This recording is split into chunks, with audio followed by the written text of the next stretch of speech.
తలలు ఉంచుకొని చిన్న ప్రార్థనతో మనం ప్రారంభం చేద్దాం.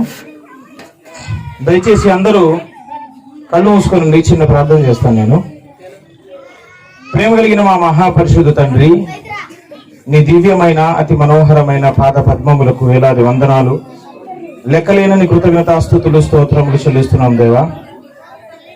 ఇదిగో నాయన, నీ అనాది సంకల్పములో జోసెఫ్ని మౌనికాని ప్రభు ఏర్పాటు చేసుకున్నావు అయ్యా తండ్రి. వారిద్దరిని జతపరచాలని ప్రభు ఈ భూమికి పునాది వేయక ముందే నీ అనాది సంకల్పంలో నిర్ణయించుకున్నందుకు నీకు స్తోత్రాలు ప్రభు. అయ్యా, నీవు నిర్ణయించినటువంటి నిర్ణయము చొప్పున ఇదిగో ఈ రాత్రికాల సమయంలో వారి ఇరువురికి ప్రధాన కార్యక్రమం జరుగుతూ ఉండగా అయ్యా మీరు తోడుగా ఉండండి ప్రభువ. మీ హస్తం ఉంచండి నాయన, మీ సన్నిధి ఉంచండి ప్రభువ. మీ తోడు లేకుండా ఏ మనిషి కూడా ప్రభువ ఏది చేయలేడు ప్రభువ. మీరు దిగిరండి నాయన, మా మధ్యలోనికి రండి. మీరే ఘనత మహిమ ప్రభావాలు పొందుకునండి ప్రభువ. ఇదిగో ఈ తండ్రి నాయన నూతనముగా వధూవరులుగా మారిపోతున్నటువంటి ఈ జంటను మీరు దీవించి ఆశీర్వదించి ప్రభువ ఇదిగో కూర్చున్న ప్రతి బిడ్డతో మాట్లాడి అయ్యా మీరే మహిమ పొందుకున్నామని ఈ కార్యక్రమం అంతటినీ నీకు మహిమకరంగా అయ్యా ఆది నుంచి అంతవరకు మీరే తోడుగా ఉండి నడిపించమని యేసయ్య అతి పరిశుద్ధ నామములో స్తుతించి ప్రార్థిస్తున్నాం తండ్రి, ఆమేన్. ప్రభునందు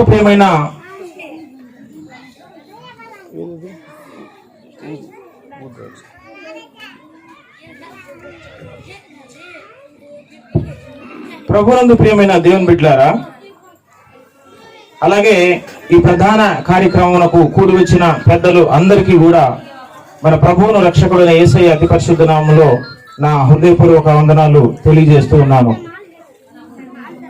చాలా కొద్దిసేపు, ఒక 30 నిమిషాల లోపు కొద్ది మాటలు ఈ కార్యక్రమానికి సంబంధించి మనం వినబోతున్నాం కాబట్టి కొంచెం పెద్ద మనసు చేసుకొని ఓపిక చేసుకొని సావధానంగా దేవుని మాటలను మీరందరూ ఆలకించాలని మిమ్మల్ని అందరినీ నేను రిక్వెస్ట్ చేసుకుంటూ ఉన్నాను.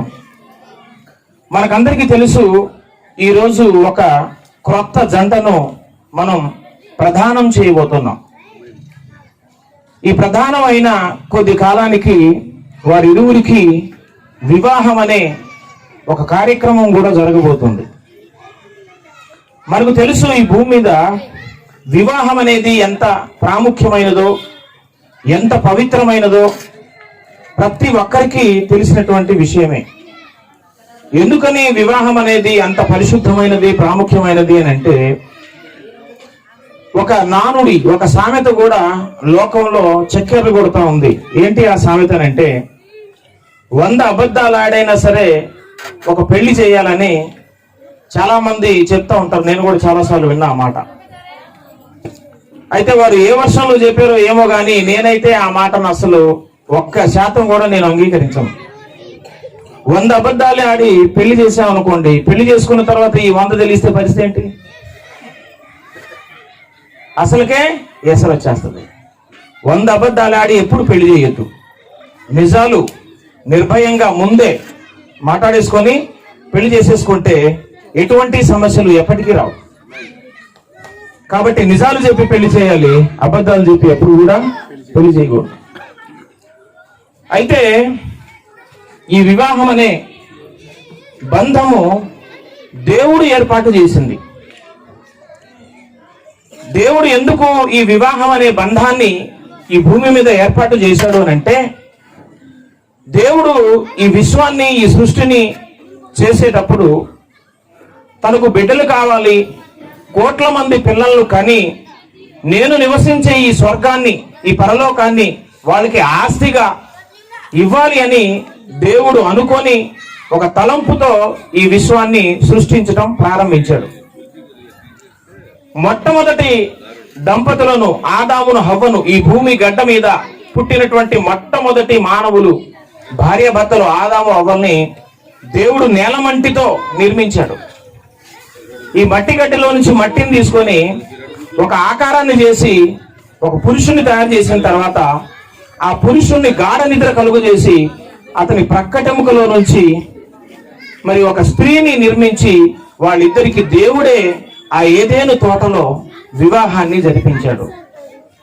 ఎందుకు ఈ వివాహాన్ని దేవుడు జరిపించాడు అని అంటే, ఇక ముందు కనబోయే బిడ్డలు ఈ భూమి మీద నేను మట్టి నుంచి తయారు చేయటం కాదు, ఈ భార్యాభర్తలు ఇరువురి కలయిక వల్ల ఈ భూమి మీద సంతానం అనేది కలగాలని దేవుడు వాళ్ళని ఆశీర్వదించి పరిశుద్ధపరిచి ఈ పవిత్రమైనటువంటి వివాహాన్ని దేవుడు వాళ్ళకు జరిపించడం మొదలైంది. అప్పటి నుంచి ఈ వివాహ వ్యవస్థ అనేది భూమి మీద అలాగ జరుగుతూ ఉంది. కొన్ని యుగాలు, కొన్ని తరాలు గడిచిపోతా ఉన్నాయి. ఈ భూమి మీద ఈ వివాహం అనే బంధం చాలా పవిత్రమైంది అని చెప్పడానికి అసలు ఎందుకు ఈ భూమి మీద వివాహాలు జరుగుతూ ఉన్నాయి అనే విషయాన్ని మనం కూలంకషంగా క్షుణ్ణంగా ఆలోచిస్తే, మన భారతీయ చరిత్రలో ఒక కథ ఉంది. ఒక కథ ఏంటి ఆ కథ అంటే, స్వయంవరం అనే కార్యక్రమం ఒకటి జరిగేది. స్వయంవరం అనే ఒక కార్యక్రమం అంటే కొన్ని తరాలు వెనక్కి వెళ్తే చక్రవర్తులు, రాజులు పరిపాలిస్తున్నటువంటి ఆ కాలంలో స్వయంవరం అనే ఒక కార్యక్రమాన్ని నిర్వహించేవాళ్ళు.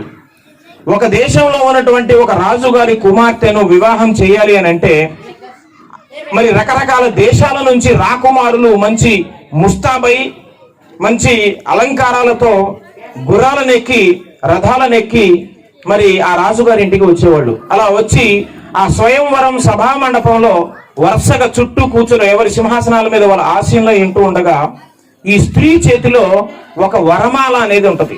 ఆ పిల్ల చేతిలో, ఆ పెళ్లి కుమార్తె చేతిలో ఒక వరమాల.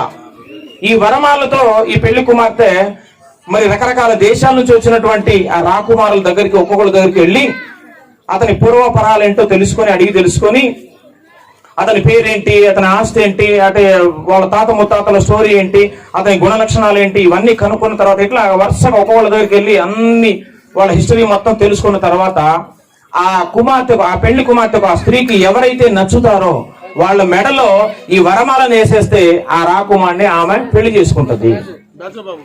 ఇది భారతదేశ చరిత్రలో కొన్ని యుగాల, కొన్ని తరాల వెనక్కి వెళ్తే జరిగినటువంటి చరిత్ర. రాజుల, చక్రవర్తుల కాలంలో జరిగినటువంటి చరిత్ర ఇది. అక్కడ సభా మండపంలో రాకుమారులు కూర్చుండగా ఈ రాకుమార్తె వెళ్ళి ఒక్కొక్కరిని అడిగి ఎవరైతే నచ్చుతారో ఆమె అతని మెడలో వరమాల వేస్తుంది, అతన్ని వివాహం ఆడుతుంది. ఇది స్వయంవరం కార్యక్రమం అంటే. బైబిల్ గ్రంథంలో సేమ్ ఇదే కథ ఉంది. కాకపోతే ఇక్కడ కథ రివర్స్ అన్నమాట.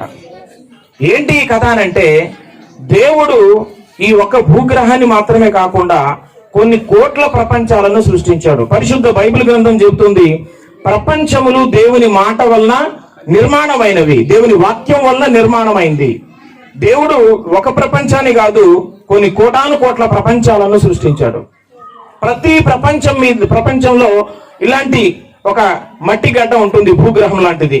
మానవులు నివసించడానికి యోగ్యమైనటువంటి ఒక మట్టి గడ్డ అనేది ప్రతి ప్రపంచంలో ఒకటి ఉంటుంది. దాని మీద మనలాంటి వ్యక్తులు ఉంటారన్నమాట. అక్కడ మరి దేవుని కోసం, దేవుని రక్తంలో కడగబడి పరిశుద్ధులుగా మారి దేవునికి ప్రతినిత్యం ఆరాధన చేస్తూ భక్తితో బ్రతుకుతున్నటువంటి జనాంగం ఏదైతే ఉందో దాన్ని ఒక స్త్రీమూర్తిగా భావించడం జరుగుతుంది. అంటే ఒక సంఘ కన్యక. ప్రతి ప్రపంచంలో ఒక సంఘ కన్యక ఉంటుంది. ఇట్లాగా అన్ని ప్రపంచాల నుంచి ఈ సంఘ కన్యకలన్నీ ఈ విశ్వం అనేది అంతర్ధానం అయిపోయిన తర్వాత, తీర్పు అనేది జరిగిన తర్వాత మానవ జాతికి ఈ అన్ని కోట్ల ప్రపంచాల్లో ఉన్నటువంటి స్త్రీమూర్తులందరూ, ఈ సంఘాలన్నీ ఎత్తబడిన తర్వాత పరలోకంలో ఉన్న రాజదర్బారులో, విశ్వ రాజధాని నగరమైన పరలోకంలో, అక్కడ సభా మండపంలో ఈ స్త్రీలందరూ, ఈ భక్త సమాజం అంతా కూర్చుంటూ ఉన్నప్పుడు యేసు ప్రభు వారు వారి మధ్యలోకి వచ్చి ఏ సంఘాన్ని అయితే కోరుకొని వివాహం చేసుకుంటాడో ఆ సంఘం ధన్యురాలు అన్నమాట. ఇది రేపు భవిష్యత్తులో విశ్వ చరిత్రలో జరగబోయే ఒక నిజమైనటువంటి ఘట్టం, సాదృశ్యం. అక్కడ వరమాల వేసేది ఎవరు అంటే పెళ్లి కుమారుడు. ఎవరి మెడలో వేస్తారంటే రాకుమార్తె సంఘ కన్యక మెడలో వేస్తాడు. ఇది భవిష్యత్తులో జరగబోయే ఒక గొప్ప చరిత్ర అన్నమాట. దానికి సాదృశ్యంగా ఈనాడు భూమి మీద ఈ వివాహాలన్నీ జరుగుతూ ఉన్నాయి. భూమి మీద ఈ వివాహ వ్యవస్థను దేవుడు ఎందుకు ఏర్పాటు చేశాడంటే, భవిష్యత్తులో జరగబోయే దేవకుమారుని యొక్క పెళ్లికి ఈ భూమి మీద జరుగుతున్నటువంటి ప్రధానాలైన వివాహములైన ఒక ఛాయ, ఒక సాదృశ్యం, ఒక నీడ వంటిది. నిజానికి భూమి మీద ఈ వివాహం అనే కార్యక్రమం ఒక ఛాయ, ఒక నీడ అని చెప్పాం. దేనికి నీడ ఇది అంటే, రేపు భవిష్యత్తులో దేవకుమారునితో భక్త సమాజానికి జరగబోయే వివాహానికి ఇక్కడ జరిగే వివాహం ఒక సాదృశ్యం, ఒక నీడ అన్నమాట. అందుకే ఈ వివాహం అనే బంధం ద్వారా ఒక పురుషుడు ఒక స్త్రీ భార్యాభర్తలు అయ్యారు అని అంటే, ఈ బంధాన్ని దేవుడు దేంతో పోలుస్తున్నాడు అంటే, ఒక పవిత్రమైనటువంటి బంధంతో పోలుస్తున్నాడు.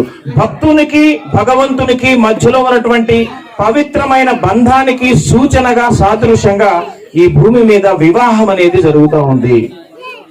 ఈ వివాహంలో భర్త భార్య ఇద్దరు ఎలాంటి పవిత్రమైనటువంటి బంధాన్ని కలిగి ఉండాలంటే, ఒక భక్తుడు భగవంతునితో ఎటువంటి బంధాన్ని కలిగి ఉంటాడో అటువంటి పవిత్రమైన బంధాన్ని భార్యతో అతను కలిగి ఉండాలని దేవుడు ఏర్పాటు చేసినటువంటి పవిత్రమైన బంధమే ఈ వివాహం అనే బంధం. మానవ జాతి మొత్తాన్ని యేసు ప్రభు వారు కూడా మరి ప్రధానం చేయబడినట్టుగా బైబిల్ గ్రంథం చెప్తోంది. ఒకసారి మనం చూద్దాం. 2వ కొరింథీ పత్రిక 11వ అధ్యాయం 2వ వచనాన్ని మనం ఒకసారి చదువుకుందాం. 2వ కొరింథీ పత్రిక 11వ అధ్యాయం 2వ వచనం చదవండి. 2 కొరింథీ 11:2లో దైవాశక్తితో మీ ఎడల ఆసక్తి కలిగి ఉన్నాను, ఎందుకనగా పవిత్రురాలైన కన్యకనుగా ఒక్కడే పురుషునికి అనగా క్రీస్తునకు సమర్పింపవలెనని మిమ్మును ప్రధానము చేసి తిని అంటున్నాడు పౌలు గారు. అంటే ఈ భక్త సమాజాన్ని, ఈ సంఘ కన్యకను క్రీస్తుకు ప్రధానం చేయబడింది. ప్రస్తుతానికి యేసు రక్తంలో కడగబడి ఆయన ఆరాధిస్తూ ఆయన సహవాసంలో నడుస్తూ ఉన్న భక్త సమాజాన్ని ఒక దేవుడు స్త్రీమూర్తిగా పోలుస్తున్నాడు. అంటే క్రీస్తుతో మనం ప్రధానం చేయబడ్డాం. మరి వివాహం ఎప్పుడు అని అంటే, యేసయ్య 2వసారి ఈ భూమి మీదకి వచ్చిన తర్వాత తన సంఘాన్ని ఎత్తుకొని మధ్యాకాశంలోకి వెళ్ళిపోయినప్పుడు అక్కడ రేపు వివాహం జరగబోతుంది. ప్రస్తుతానికి సంఘానికి క్రీస్తుకు మధ్యలో ప్రధానం అనేది జరిగింది, రేపు వివాహం జరగబోతుంది. కనుక ముందు ప్రధానం, తర్వాత వివాహం అనేది ఇది భవిష్యత్తులో జరగబోయే దేవకుమారుని పెళ్లికి సాదృశ్యంగా భూమి మీద జరుగుతున్నటువంటి సందర్భాలు, సూచనలు మాత్రమే, సాదృశ్యాలు మాత్రమే. కానీ అసలైన పెళ్లి రేపు జరగబోయేది ఎవరినంటే, యేసుక్రీస్తుకును సంఘానికి జరగబోయే పెళ్లి. చూడండి, ఈ పెళ్లి గురించి యేసు ప్రభు వారు చాలా క్లియర్ గా పౌలు గారి చేత మనకు చెప్పిస్తున్నాడు. ఒకసారి ఎఫెసీ పత్రిక 5వ అధ్యాయము 22వ వచనం నుంచి 28 దాకా మనం చదువుకుందాం. ఒకసారి స్త్రీలారా ప్రభువునకు వలె మీ సొంత పురుషునికి లోబడి ఉండుడి. ప్రభువునకు వలె మీ సొంత పురుషునికి లోబడి ఉండుండి. స్త్రీలతో అంటే వివాహం చేసుకోబోతున్నటువంటి కుమార్తెతో దేవుడు చెప్తున్నటువంటి మాట ఏంటంటే, పౌలు గారి ద్వారా, స్త్రీలారా ప్రభువునకు వలె మీ సొంత పురుషులకు ఏం చేయాలంట? లోబడి ఉండాలి. అంటే భార్య స్థానం ఏంటి, భార్య ఆధిక్యత ఏంటి, భార్య చేయవలసిన పని ఏంటి అని అంటే, తాను జీవితాంతం జీవించినంత కాలం, శ్వాస ఉన్నంత కాలం తాను కట్టుకున్నటువంటి భర్తకు కట్టుబడి ఉండాలి, విధేయురాలై ఉండాలి, లోబడి ఉండాలని దేవుడు చాలా స్పష్టంగా చెప్తూ ఉన్నాడు. తర్వాత ఇంకా చదివితే, క్రీస్తు సంఘమునకు శిరస్సు అయ్యున్న లాగున పురుషుడు భార్యకు శిరస్సు అయ్యున్నాడు. భార్యకు శిరస్సు ఎవరు? పురుషుడు, భర్త. భార్యకు శిరస్సు భర్త. మరి ఇప్పుడు ఒకసారి మన శరీరాన్ని గురించి ఆలోచించాలనుకోండి. మన శిరస్సు అంటే తల, మిగతా శరీరం అంతా ఈ మొండెం, ఈ కాళ్ళు చేతులు ఇదంతా శరీరం. మన శిరస్సు ఏమో మన తల. ఇప్పుడు నువ్వు ఏ ఆలోచన చేయాలన్నా, ఇప్పుడు పొలానికి వెళ్ళాలన్నా, స్నానం చేయాలన్నా, మాట్లాడాలన్నా, నిద్రపోవాలన్నా, ఎక్కడికైనా వెళ్ళాలన్నా, ఏ పని చేయాలన్నా ఆలోచన అనేది ముందు మెదడులో ఇక్కడ స్టార్ట్ అయింది, తలలో స్టార్ట్ అయింది. తలలో ఒక ఆలోచన స్టార్ట్ అయితే ఆ ఆలోచన ప్రకారం, ఇప్పుడు ఫర్ ఎగ్జాంపుల్ నేను ఫలానా చోటికి జగ్గైపేట వెళ్ళాలని ఆలోచన ముందు ఎక్కడ పుడుతుందో తెలుసా? మెదడులో. మెదడు ఎక్కడ ఉంటుంది? తలలో. అంటే ఇక్కడ ఆలోచన పుట్టింది. ఇక్కడ ఆలోచన పుట్టిన వెంటనే ఇప్పుడు ఈ కాళ్ళు బయలుదేరాల. జగ్గైపేట వెళ్ళాలంటే కాళ్ళు, నేను రాను తలకాయ నువ్వు వెళ్ళంటే వెళ్ళిపోతా? ఈ తలకాయ ఆలోచించినప్పుడు ఈ కాళ్ళు, చేతులు, శరీరంలో ఉన్న అవయవాలని సహకరిస్తేనే జగ్గైపేట వెళ్తారు. ఏ పని చేయాలన్నా, ఫర్ ఎగ్జాంపుల్ నిప్పుల్లో చేయి పెట్టావు, వెంటనే సర్రని కాలింది అంటే నువ్వు చేయి పెట్టిన వెంటనే లోపల ఉన్న నరం, ఇవి ఈ మెదడులో ఉన్నటువంటి ఇక్కడ నుంచి నరాలు స్టార్ట్ అవుతాయి, కింది దాకా అంతా వరుసగా కొన్ని లక్షల నరాలు ఇక్కడ నుంచి స్టార్ట్ అయ్యి కింద దాకా వెళ్తాయి. నువ్వు ఏ పదార్థాన్ని అయితే ముట్టుకున్నావు, నిప్పును ముట్టుకున్న వెంటనే ఆ సిగ్నల్ ఈ నరాల గుండా నెత్తికి ఇక్కడికి వెళ్ళిపోద్ది. సిగ్నల్ వెంటనే నీకు కాలినటువంటి ఆ సెన్సేషన్, ఆ స్పృహ నీకు తగులుతుంది. నీకు చల్లగా అనిపించినా, వేడిగా అనిపించినా, బాధ అనిపించినా, ఏదైనా సరే ఇక్కడికి వెళ్ళాల్సిందే. నరాల్లో ఉన్నటువంటి సిగ్నల్ అంతా ఇక్కడికి వెళ్ళాలి. అంటే తలలో ఉన్న మెదడు చెప్పినట్లుగా శరీరం అంతా నడుచుకుంటది, కానీ కాలు చెప్పినట్టు, చేయి చెప్పినట్టు తల ఎప్పుడు నడుచుకోదు. అధికారం అంతా ఎవరి చేతిలో ఉంటుంది అంటే ఈ శిరస్సు చేతిలో, ఈ తలలోనే ఉంటుంది. తల చెప్పినట్టు బాడీ అంతా నడుచుకోవాల్సింది ఎప్పుడు. దేవుడు దీన్ని ఇలాగ ఎందుకని చేశాడు అంటే భర్తను శిరస్సుతో, తలతో పోలుస్తున్నాడు, భార్యను ఈ మండంతో పోలుస్తున్నాడు. భార్యకు భర్త శిరస్సు వంటి వాడు, తల వంటి వాడు కాబట్టి అతను చెప్పినట్లుగా భార్య తన జీవితాంతం నడుచుకోవాలి. ఇది దేవుడు నియమించినటువంటి ఏర్పాటు. అతనికి విధేయుడై లోబడి ఉండవలసిందే గాని ఎదురు చెప్పడానికి భార్యను దేవుడు అనుమతించలేదు.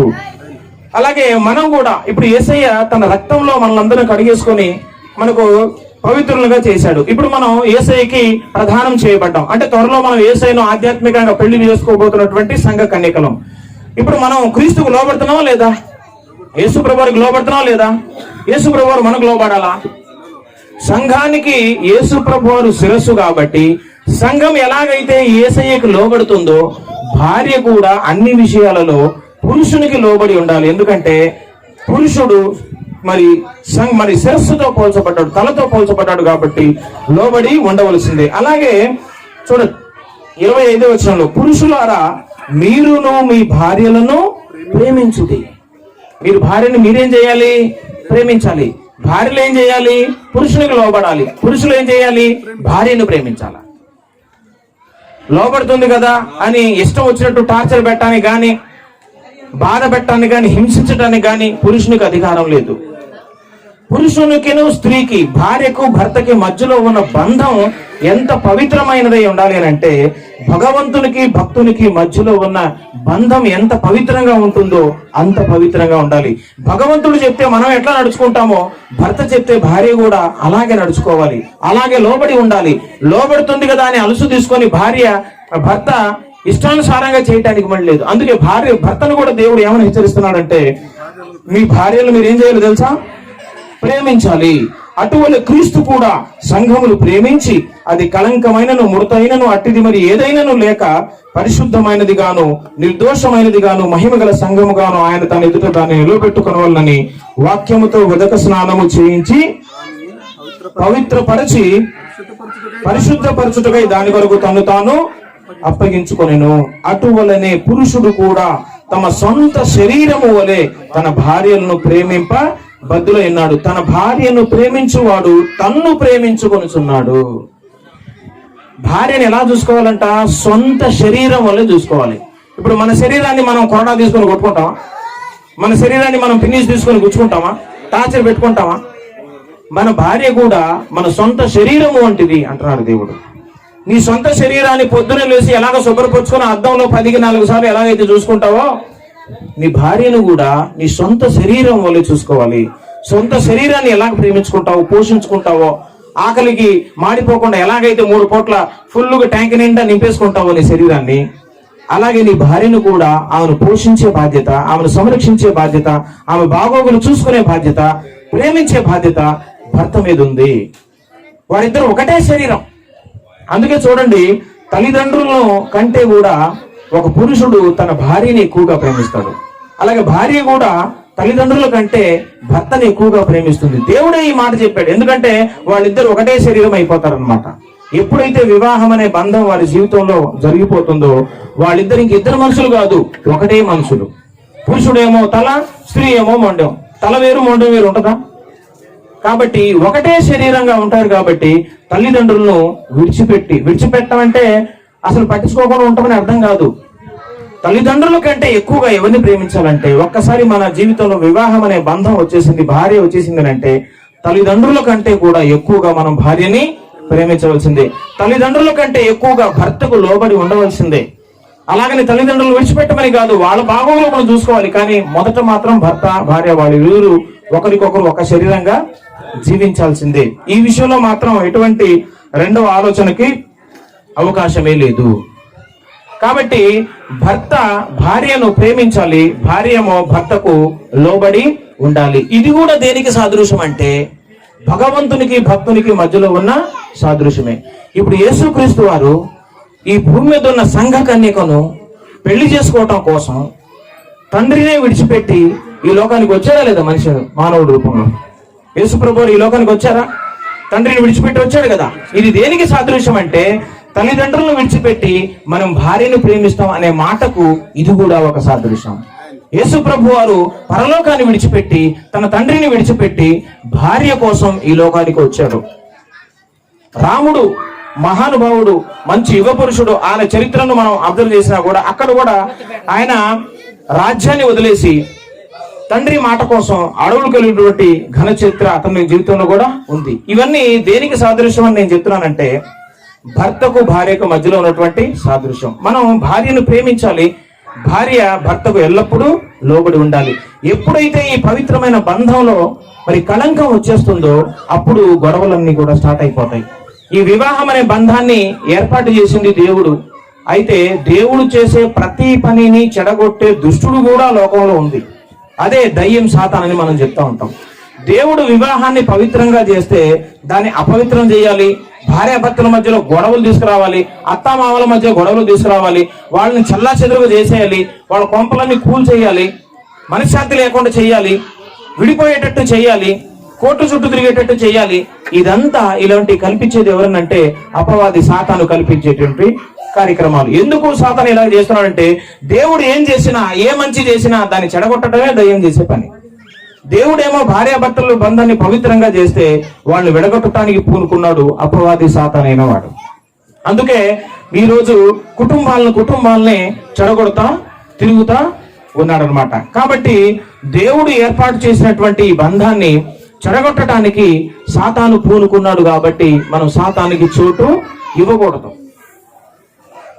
మనం ఎలాగైతే క్రీస్తును ప్రేమిస్తున్నామో సంఘ కన్యకగా భార్య కూడా భర్తను జీవితాంతం ప్రేమించాలి. క్రీస్తుకు లోబడినట్లు భర్తకు లోబడి ఉండాలి.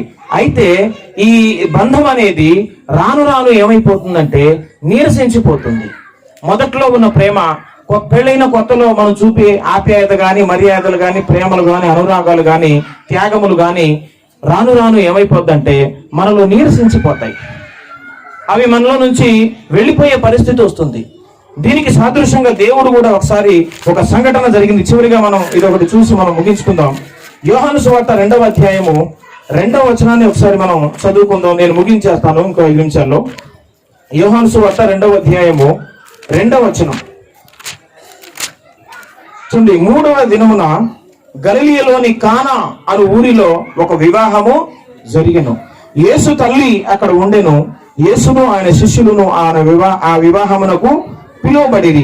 ద్రాక్షారసం అయిపోయినప్పుడు యేసు తల్లి వారికి ద్రాక్షారసము లేదని ఆయనతో చెప్పగా, కానా అనే ఊరిలో ఒక వివాహం జరిగింది. ఆ వివాహానికి యేసు ప్రభు వారిని ఆయన యొక్క తల్లిని కూడా భోజనానికి పిలవటం జరిగింది. తన తల్లిను యేసు ప్రభు వారు ఇద్దరు ఆ ఊళ్ళో జరుగుతున్నటువంటి పెళ్లికి వెళ్ళారు. పెళ్లి భోజనానికి వెళ్తే సడన్ గా ఏం జరిగిందంటే వాళ్ళ సాంప్రదాయం ప్రకారం అక్కడ పానీయములు ద్రాక్షారసం ఇచ్చేవాళ్ళు. వచ్చిన అతిథులకు మనం థమ్సప్లు, స్ప్రైట్లు ఎలాగిస్తామో అక్కడ ద్రాక్షారసం అనేది గ్లాసులో పోసి వాళ్ళకి ఇచ్చేవాళ్ళు. అయితే ఇస్తూ ఉంటే కొద్దిసేపటి తర్వాత ఏం జరిగిందంటే సడన్ గా ద్రాక్షారసం అయిపోయింది. పెళ్లిలో ద్రాక్షారసం అయిపోతే ఏం చేయాలో అర్థం కాని పరిస్థితిలో వాళ్ళందరూ పొలవమని పరిగెత్తుకుంటూ వేసే దగ్గరికి వచ్చారు. ఇక్కడ మనం గుర్తు చేసుకోవాల్సిన విషయం ఏంటి, నేర్చుకోవాల్సిన విషయం ఏంటి అని అంటే ఇక్కడ ద్రాక్షారసం పెండ్లిలో అయిపోయింది. ఇది మనకు నేర్పిస్తున్న పాఠం ఏంటంటే ప్రతి వివాహంలో ద్రాక్షారసం అయిపోద్ది. ప్రతి వివాహంలో కూడా, ప్రతి పెండ్లిలో కూడా, ఈ భూమి మీద జరిగే ప్రతి పెండ్లిలో ఏదో ఒక రోజున ద్రాక్షారసం అయిపోవటం అనేది జరుగుతుంది. అంటే ద్రాక్షారసం అయిపోవటం అంటే ఏంటి అని అంటే భర్తలో ఉన్న ప్రేమించే ద్రాక్షారసం కొంతకాలానికి అయిపోద్ది. సహించడం అనే ద్రాక్షారసం కొంతకాలానికి అయిపోద్ది. భార్యలో లోబడటం అనే ద్రాక్షారసం కొంతకాలానికి అయిపోద్ది.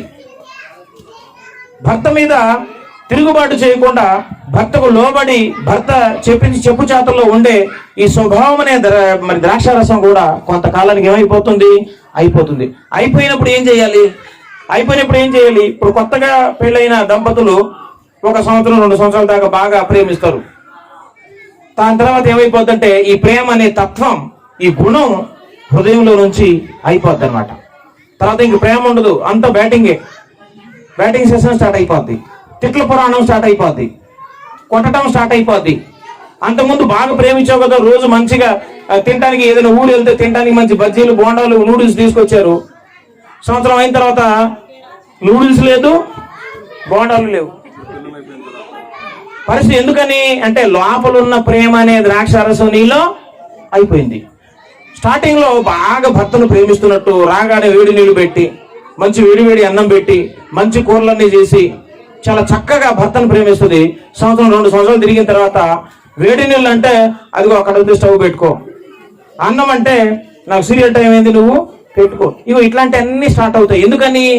ఎందుకనంటే ప్రేమ అనే ద్రాక్షారసం అయిపోయింది, లోబట్టం అనే ద్రాక్షారసం అయిపోయింది, సహించడం అనే ద్రాక్షారసం అయిపోయింది. స్టార్టింగ్ లో ఒక దెబ్బ కొడితే, అంటే కొట్టాలనే ఉద్దేశం కాదు, కొట్టకూడదు.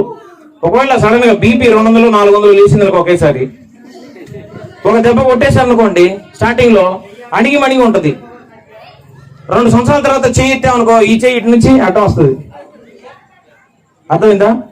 దేవుడు సాటి అయిన సహాయంగా భార్యని ఇస్తే పోటీ అయిన సహాయంగా రేపు నిలవబడే పరిస్థితి వచ్చింది. ఎందుకని? లోపల విధేయత, తగ్గించుకోవటం అనే ద్రాక్షారసం అయిపోయింది. ఇవి అయిపోయినప్పుడు ఏం చేయాలి? పోలీస్ స్టేషన్కి వెళ్ళాలా? ఇవి అయిపోయినప్పుడు ఏం చేయాలి? విడాకులకు అప్లై చేయాలా? కాదు. ఏం చేయాలో తెలుసా? అక్కడ కానాను ఊర్లో ద్రాక్షారసం అయిపోతే ఏం చేశారు? యేసయ్య దగ్గరికి వచ్చారు. నీలో ప్రేమ అనే ద్రాక్షారసం అయిపోయినా, సహనం అనే ద్రాక్షారసం అయిపోయినా, లోబడటం అనే ద్రాక్షారసం అయిపోయినా, ఇవన్నీ నీకు ధారాళంగా ఇచ్చేవాడు యేసు ప్రభు. ఆయన దగ్గరికి నువ్వు రావాలి. భార్యాభర్తల మధ్యలో ఇటువంటి గొడవ స్టార్ట్ అయినప్పుడు, ప్రేమలు తగ్గిపోయినప్పుడు, చల్లారిపోయినప్పుడు, తగాదలు స్టార్ట్ అవుతున్నప్పుడు నువ్వు దేవుని మందిరానికి వచ్చి నువ్వు దేవునికి నీ సమస్య అంతా చెప్పుకోవాలి. ఈ విశ్వాన్నే సృష్టించిన దేవుడు నీ ప్రాబ్లంని, నీ సమస్యను పరిష్కరించడం ఆయనకు అసలు పెద్ద లెక్కే కాదు. అర్థమైందండి? కలుగును గాక అంటే ఈ విశ్వమే కలిగింది, ఈ నక్షత్రాలే కలిగాయి. అలాంటిది నీ చిన్న సమస్యను తీసేయటం పెద్ద లెక్క కాదు. అందుకే యేసయ్యను సంప్రదించాలి, కోర్టులను, పోలీసు వారిని కాదు. అర్థమైందండి? మీ ఇంట్లో ద్రాక్షారసం అయిపోతే ఏం చేయాలా? యేసయ్యను మనం ఆశ్రయించాలా. యేసయ్య ప్రేమ ఏ వ్యక్తిలో అయితే, ఏ భర్తలో అయితే, ఏ భార్య అయితే యేసయ్య ప్రేమతో నింపబడిద్దో, యేసయ్య ప్రేమ అనే ద్రాక్షారసంతో నింపబడతారో వాళ్ళు జీవితాంతం తన దేవునికి మరి ప్రేమిస్తున్నట్టుగా తన భార్యని ప్రేమిస్తారు. భార్య అయితే యేసయ్యను ఆరాధిస్తున్నట్టుగా, యేసయ్యకు లోబడుతున్నట్టుగా భర్తకు కూడా లోబడుతుంది. ఎప్పుడునంటే యేసయ్య ప్రేమ చేత మీరు నింపబడితే, యేసయ్య ప్రేమ నీలో ఫుల్గా నింపబడితే నీ భార్యని ఎల్లప్పుడూ నువ్వు ప్రేమిస్తూనే ఉంటావు. చిన్న పొరపాట్లు అనేవి మానవ మాత్రులు, మనం అందరం 6 అడుగుల 60 కేజీల మాంసాన్ని ధరించుకున్నటువంటి నరమాత్రులం కాబట్టి తెలుసో తెలియకో, జ్ఞానం ఉందో లేకో కొన్నిసార్లు పొరపాట్లు చేస్తూ ఉంటాం. పొరపాటు చేయని మనిషి భూమి మీద ఒకరు కూడా లేడు. అందుకే సర్దుకుపోవాలి. మనం ఏ తప్పు మన జీవితంలో ఒకసారి కూడా ఒక తప్పు చేయనోడు అయితే నువ్వు సీరియస్ అవ్వచ్చు. మన జీవితంలో వెనక్కి తిరిగి ఒకసారి చూసుకుంటే ఎన్నో పొరపాట్లు చేస్తూ ఉంటాం. కాబట్టి మన భార్య కూడా బలహీనమైన ఘట్టం అనుకొని ఆమెను మనం ప్రేమించాలి. వాళ్ళ తల్లిదండ్రులు ఎంతో ఆప్యాయంగా చిన్నప్పటి నుంచి పెంచుకొని, మరి అల్లారు ముద్దుగా పెంచుకొని, ఏది కావాలని కొనిచ్చి మరి ఒక 5 చేతులు పెడుతున్నారంటే భార్యను ఎన్ని చిన్న తప్పులు జరిగినా కూడా దాన్ని సర్దుకుపోయి నీ విశాలమైన హృదయాన్ని, నీ ప్రేమను పంచటం నువ్వు నేర్చుకోవాలి. ఇది యేసయ్య చూపించినటువంటి ప్రేమ. అట్లాగే భార్య కూడా తన భర్తకు ఎప్పుడు బద్ధురాలై ఉండాలి. భర్త గౌరవాన్ని కాపాడేదిగా ఉండాలి. 10 మందిలో భర్త పరువు నిలబెట్టేదిగా ఉండాలి. ఇది యేసయ్య నేర్పించిన ప్రేమ. ఇది దేవుని బిడ్డలకు పుష్కలంగా ఉంటుంది. అందుకే యేసయ్యను నమ్ముకున్న 2 బిడ్డలు భార్యాభర్తలు అవటం నిజంగా ఎంతో సంతోషమే. వాళ్ళ కుటుంబంలో, వాళ్ళ హృదయాల్లో దేవుని ప్రేమ ఉంది కాబట్టి దేవుని ప్రేమను బట్టి వాళ్ళు ఒకరినొకళ్ళు ప్రేమించుకుంటారు. కానీ అలా కాకుండా మరి దుష్టునికి అవకాశం ఇస్తే, యేసయ్య ప్రేమ నింపుకోకుండా నీలో ద్రాక్షారసం అయిపోయినప్పుడు నువ్వు అపవాదిని, లోకాన్ని ఆశ్రయిస్తే అప్పుడు నీ కుటుంబంలో అన్ని శ్రమలు వచ్చేస్తాయి, నీ కుటుంబంలో అన్ని ఇబ్బందులు వచ్చేస్తాయి.